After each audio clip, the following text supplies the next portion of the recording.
Welcome back to 5 Talk Street. I'm Mark Hayes. NBC5 is committed to education, especially STEM, education, science, technology, engineering, and math. Earlier this week, 5 Talk Street's Scott Murray spoke to the editor of U.S. News and World Report about an important conference. Let's take a look. Delighted at this time to welcome back Brian Kelly. He is the editor and chief content officer of U.S. News and World Report and joins us from Washington, D.C., our nation's capital, by phone. Well, first and foremost, welcome back. You were down here in the Lone Star State. Delighted to have you on board again today. How did it all go this year? Well, Scott, I missed it already. We had a great time. We were up in Dallas last year. We did Austin this year. This is the annual STEM conference that you folks there have really helped us make into a national institution. So we had a wonderful turnout, 1,500 people, all the leadership community from STEM around the country, and a big, healthy participation from Texas. Well, Brian, of course, when you talk about the STEM program, you talk about science, technology, engineering, and mathematics. And before we get into how we stand around the world and what have you, and how things have changed dynamically over the last decade or two, what I'd like to first of all do is why U.S. News and World Report got involved with this initiative in the first place, and what it is that you do year in and year out. This was your second year. You said you were in Dallas last year, then on to Austin. You're going to be in Washington next year. We'll talk about that shortly. But first of all, what was the initiative? What was the incentive to say, you know what, we need to do something and get some of the corporations and what have you involved across the country? Right. Well, as you know, Scott, STEM is really, it's a shorthand for a whole issue that's facing this country that has to do with education and jobs. And it's about the education not lining up with where the jobs are. This country, this world is becoming a knowledge economy, and not enough people are participating. Not enough people are learning the skills they need to move into that economy. So you have this crazy situation where there's 8% unemployment in the country, a lot of people desperate for work, and 3 million unfilled jobs that companies would like to fill tomorrow if they had people with the skills to fill those jobs.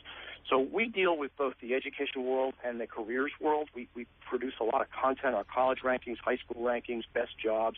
We started to look at this and said, there's something not working here. We need to dig deeper and understand what's happening. And that's really how we came to be involved in this. We realized that there's a disconnect.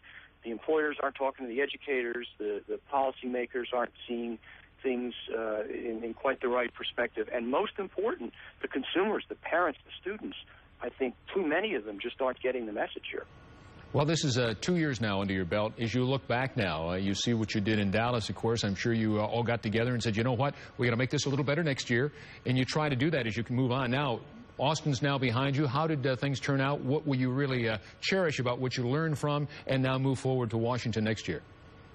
Well, we had fabulous people with us. Our goal here is we're not the experts, we're not the policymakers, but we know how to pull the best people together. And we had a great start in Dallas. I think we really pushed hard to say, if you are in this STEM world, if you're an educator, a school principal, a superintendent, if you're running a company that needs to hire these people, if you're running a jobs program, you need to be here. We want the leadership of STEM to come together.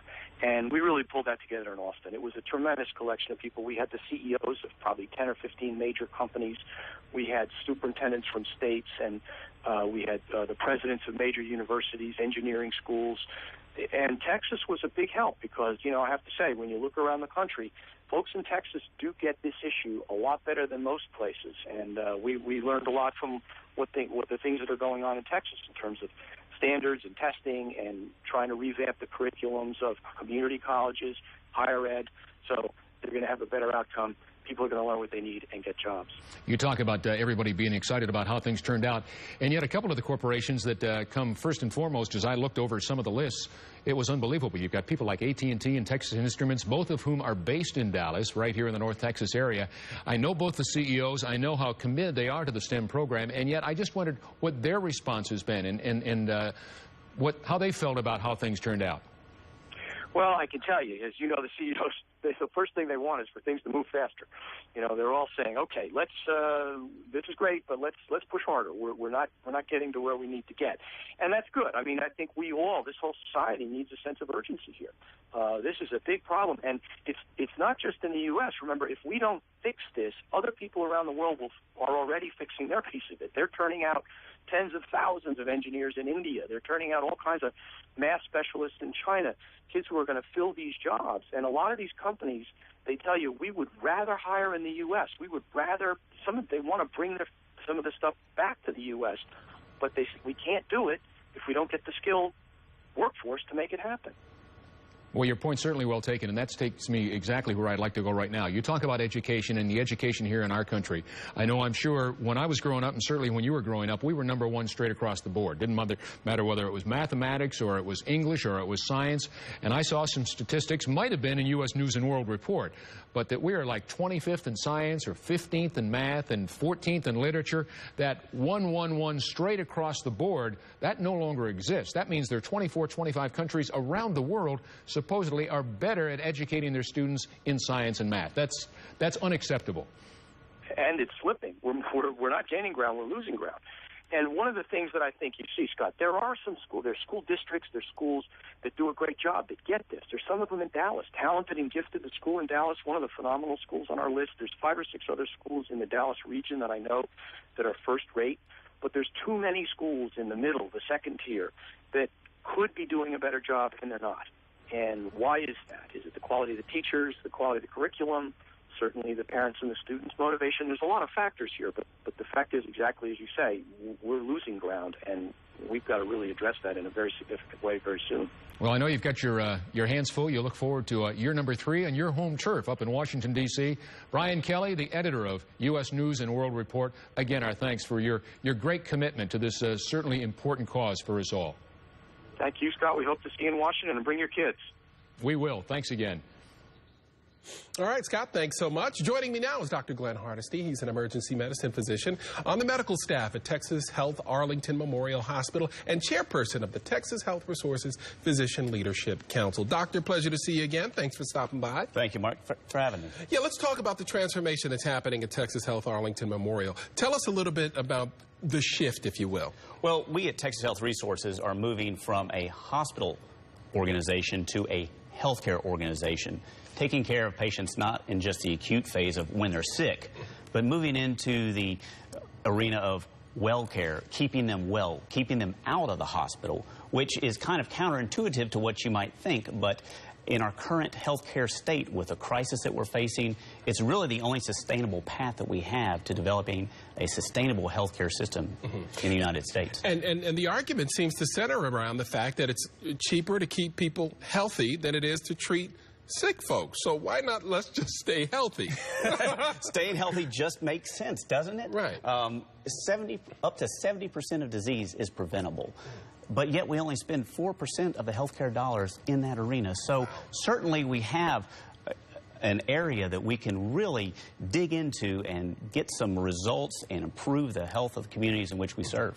Let's talk about some of the 6 pillars of well-being. The first one, life evaluation. The second one is emotional health. And I think we kind of underestimate emotional health. We do.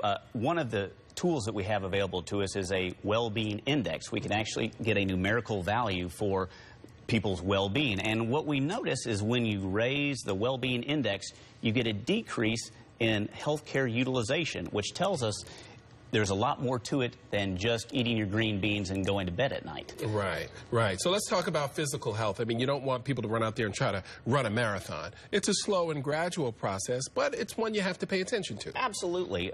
One thing I always try and tell patients is make a sustainable change. When they come to an emergency department, typically they've had an event and they want to make some big change. And what I often tell them is find something that you can do, that you can sustain. If you can go on a walk at night, just 10, 15 minutes. And as they feel better after doing the exercise, they'll find themselves doing more and more and more. Right. Healthy behaviors, that is critical, obviously, to people's well-being. Absolutely. Healthy behaviors, you know, eating right, getting proper sleep, and staying away from certain activities that we know can be. you know, some of the things that, once again, just make sense. Right, and sleep is another one of those things that we probably underestimate, but we know folks really need sleep to kind of recover, rejuvenate, and re-energize. Yes, and that goes well into their emotional well-being, their physical well-being. You know, certainly sleep deprivation can lead to high rates of hypertension, stress, and lead them down a path to a disease state. And as we're moving into an arena where we're trying to move the continuum from addressing at the time of crisis back to the time of when we can intervene earlier in the disease process. That's kind of the key of where we're headed. Yeah. Do you get a lot of resistance from patients? No, I really don't. I think that people are starting to realize that we need to do this. Just like we all are trying to be more environmentally aware, we all need to be more healthcare aware of what causes us to have disease and what leads to a disease state. Right. For more information, where can we go? Do you have a website? www.texashealth.org/wellbeing. All right. It's a good idea, Doc, and I hope people jump on board before they have to come see you. Absolutely. All right, Doc. Always a pleasure to see you. Thank you. Appreciate it. Thank you. All right. Don't go away. We'll be right back with more of 5 Talk Street.